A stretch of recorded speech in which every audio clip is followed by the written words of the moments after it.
नमस्कार, मैं प्रिया कोहली। स्वागत है आपका द लर्निंग कर्व चैनल में। डियर एस्पिरेंट, जैसे कि आप सभी जानते हैं कि मैं यहाँ पर चाइल्ड डेवलपमेंट पेडागोजी और सारे टीचिंग एग्जाम की पेडागोजी जो है वो यहाँ पे पढ़ा रही है।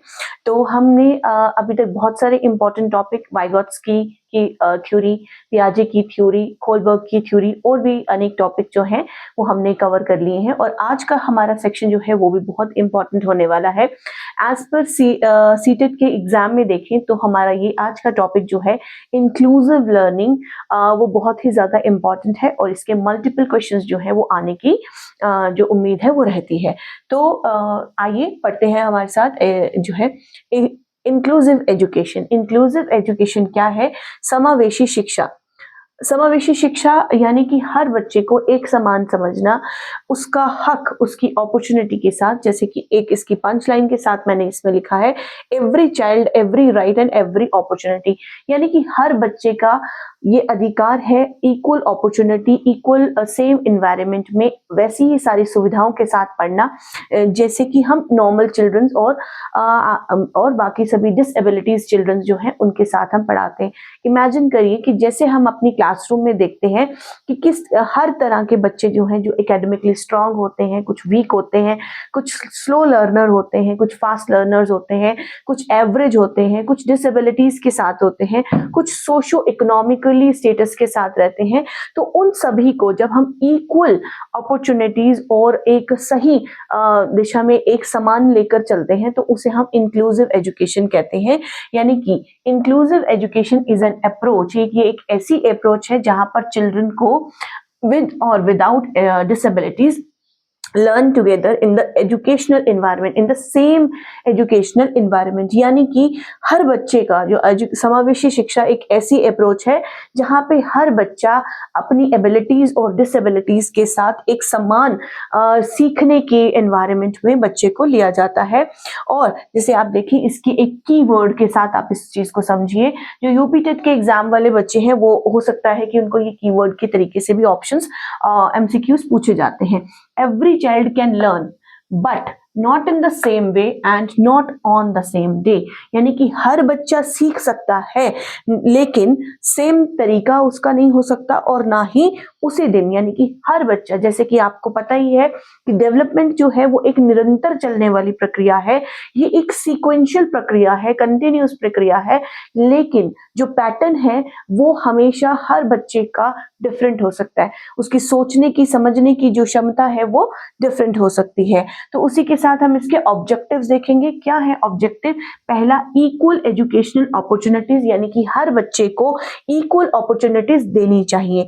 नंबर 2, सोशल इंटीग्रेशन, यानी कि कोई भेदभाव नहीं होना चाहिए, सबको एक समान लेकर ही चलना चाहिए। रिमूवल ऑफ बैरियर्स, यानी कि जो बैरियर्स आते हैं जहां बच्चा सीखने और समझने में थोड़ा कमजोर हो, या उसके लिए हम इंडिविजुअल लेसन प्लान्स बनाएं, इंडिविजुअली फोकस किया जाए हर बच्चे का पैटर्न को समझकर। डेवलपमेंट ऑफ सेल्फ कॉन्फिडेंस, यानी कि यहाँ पर जो है इंक्लूसिव एजुकेशन में जब हम सबको एक साथ लेकर चलते हैं, सबको एक समान अपॉर्चुनिटीज देके चलते हैं, उनको सेम रिस्पेक्ट, सेम सपोर्ट के साथ अगर बच्चे को पढ़ाते हैं तो उसके अंदर सेल्फ कॉन्फिडेंस जो है वो भी बिल्डअप होता है। ये सबसे बड़ा इसका एक ऑब्जेक्टिव है। हॉलिस्टिक डेवलपमेंट, यानी कि सर्वांगीण विकास जो है वो जब हम सबको एक साथ लेकर चलेंगे और अच्छे से पढ़ाएंगे और हर बच्चे के पैटर्न को समझेंगे तो हॉलिस्टिक डेवलपमेंट भी निश्चित है। उसी के साथ हम देखेंगे प्रिंसिपल्स ऑफ इंक्लूसिव एजुकेशन क्या है? इक्वालिटी, यानी कि सबको एक समान लेकर चलना। पार्टिसिपेशन हर बच्चे का इन्वॉल्वमेंट, यानी कि चाइल्ड सेंटर्ड अप्रोच और activity based learning. Child centered approach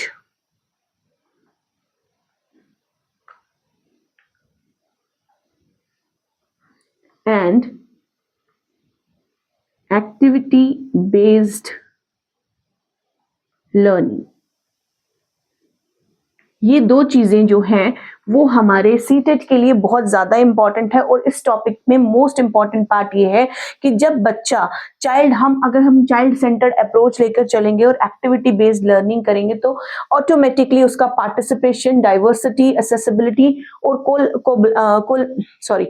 collaboration जो है वो अपने आप ही हो जाएगा। उसके जो प्रिंसिपल है, सिद्धांत है, ये पांचों के पांचों सिद्धांत जो है वो आ जाएंगे, क्योंकि जब हम बच्चे को एक समान लेके चलते हैं और उसको इन्वॉल्व करते हैं हर एक एक्टिविटी में, डाइवर्सिटी रखते हैं यानी कि समानता, चाहे वो किसी भी जाति से आ रहा हो, स्लो लर्नर है, एक्टिव लर्नर है, किस तरीके डाइवर्स इन्वायरमेंट को फॉलो करना, हर बच्चा इंफ्रास्ट्रक्चर असेस कर सके, उसमें कोई रुकावट ना हो। कोलैबोरेशन में हम अपने 5 घटक यानी कि 5 स्टेक होल्डर्स जो हमारे हैं वो क्या रहते हैं, हमारे पेरेंट्स, हमारा स्टाफ, हमारे स्टूडेंट्स, हमारी कम्युनिटी, जो हमारे स्टूडेंट्स हैं, तो उसके साथ मिलकर जो है कोलैबोरेशन जो है वो इसमें द मोस्ट इंपॉर्टेंट पार्ट है। सब लोग मिलकर जब हम अपने बच्चे के भविष्य के बारे में सोचेंगे, एक समावेशी शिक्षा के बारे में सोचेंगे, तो हमारे ये प्रिंसिपल्स जो हैं वो अप्लाई होंगे सारे। अब इसमें टीचर का रोल क्या रहता है, जैसे कि न्यू एजुकेशन पॉलिसी में हम सब जानते हैं कि जो टीचर जो है, टीचर को टीचर ना मानकर उसे एक फैसिलिटेटर के तौर पे देखा जा रहा है, एक मोटिवेटर के तौर पे देखा जा रहा है, एक ऑब्जर्वर के तौर पे देखा जा रहा है, एक सपोर्टर, एक प्लानर, यानी कि एक टीचर जो है वो फैसिलिटेट करता है बच्चे को विद नॉलेज, विद एक्सपीरियंस, और मोटिवेट करता है। अगर बच्चा लो फील करता है उसको इंकरेजमेंट देता है कि वो अच्छे से काम करे, उसकी की हुई गतिविधियों को ऑब्जर्व करता है और उसके लिए एक बेटर प्लान सोचता है, सपोर्ट करता है ताकि उसको एक अच्छा मॉरल सपोर्ट और मॉरल वैल्यूज के बारे में भी पता चले और उसको सही और गलत में भी फर्क पता चले। एक अच्छा प्लानर जब बच्चों की कमियों को देखकर उनके विजन को क्लैरिटी देने के लिए टीचर एक अच्छे प्लानर की तरह यहाँ काम करता है। सो डियर एस्पिरेंट, जैसे कि हम देख रहे हैं कि इंक्लूसिव एजुकेशन आप देखेंगे जो आपकी पेडागोजी के साथ साथ सब्जेक्ट पेडागोजी में भी इंपॉर्टेंट है, क्योंकि यहाँ पे एक्टिव लर्निंग की बात की गई है, active based learning, activity based learning और चाइल्ड सेंटर्ड अप्रोच। जितने भी हम सीटेट के लिए तैयारी कर रहे हैं, आपका सपना जो है वो शिक्षक बनने का है। शिक्षक बनने के लिए हम अपने स्टूडेंट्स की सोच समझ को समझने के लिए इन सब कॉन्सेप्ट क्लैरिटीज को पढ़ रहे हैं। आशा करती हूँ कि आपको ये टॉपिक जो है वो अच्छे से समझ आया होगा। अगर आपको इसमें कोई भी कंफ्यूजन हो तो प्लीज आप कमेंट बॉक्स में जरूर बताइएगा, और अगर मेरा ये वीडियो अच्छा लगे तो प्लीज लाइक एंड सब्सक्राइब जरूर कीजिएगा। धन्यवाद।